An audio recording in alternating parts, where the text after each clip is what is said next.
Pete. What's up? I'm gonna do your video response saying what do I think are very underrated games, and I got two games with me. The first one I'm gonna talk about is Mega Man 8. Now, people are probably thinking, wait, man, it's Mega Man. What's so underrated about this? But this game I think gets left behind within all the Mega Man games. I think that out of all the ones on the PlayStation, this one played the smoothest.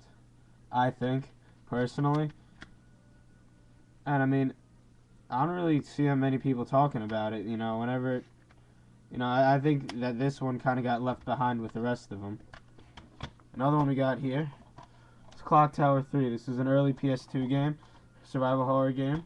I don't think many people paid attention to this game when it came out, but it was made by Capcom. But it's a very fun game. A lot of people who play, they say it's a disgrace to the Clock Tower series because it's not like a point-and-click adventure.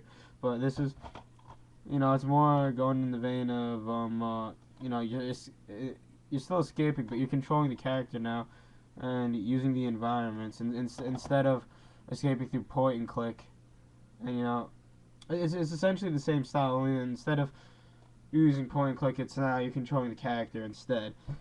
And people thought that is a disgrace to the Clock Tower series. I think this is a step forward for the Clock Tower series, seeing as, not everything's, point and click is kind of becoming obsolete, and, that's something you want to stray away from on a console. I personally think if you want to do a point and click game, you should do that on the PC. Another game that I find to be pretty underrated, I forgot to take it out, but, Mega Man Legends. Now, a lot of people crap on that game, at least my friends do. I mean, they tell me that game sucks. It's that the 3D Mega Man games were crap. I say the 3D Mega Man games played very smoothly, especially considering that they were the early 3D games. There were some of the they're basically taking the classic 2D games and trying to put it into a new format, and they got some really nice RPG elements in there and some really nice elements of upgrading weapons and stuff. I mean, I thought the Mega Man Legends series is very solid. I mean, people that crap on it, go screw yourself. I like that game a lot. The last game I'm going to talk, I forgot about that also, is Final Fantasy VIII. Now, this is one of my favorite games in the series because it was one of the first proper RPGs I've played. Now, Final Fantasy VIII, the thing that I really liked about it is if you want to get into RPGs and you hate, or if you're into it and you hate level grinding, this game right here does not require level grinding. If you know how to work the system, you don't need it. Which is one thing that I thought was very nice, and it cut a lot of repetition out of the game.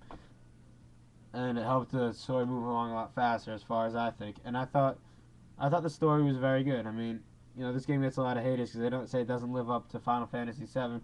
But honestly, I just think of them as two completely different games.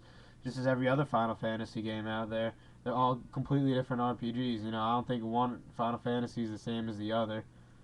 And I think that's what, got people confused. But yeah, and that's what I have to say about underrated games. And I mean, I'm definitely missing out on some, but I'm just doing this on the fly. So yeah, check out Clock Tower, Mega Man 8, Mega Man Legends, and Final Fantasy 8. Even though you probably already checked out Final Fantasy 8. Now, this is John 81, and I'll see you guys later.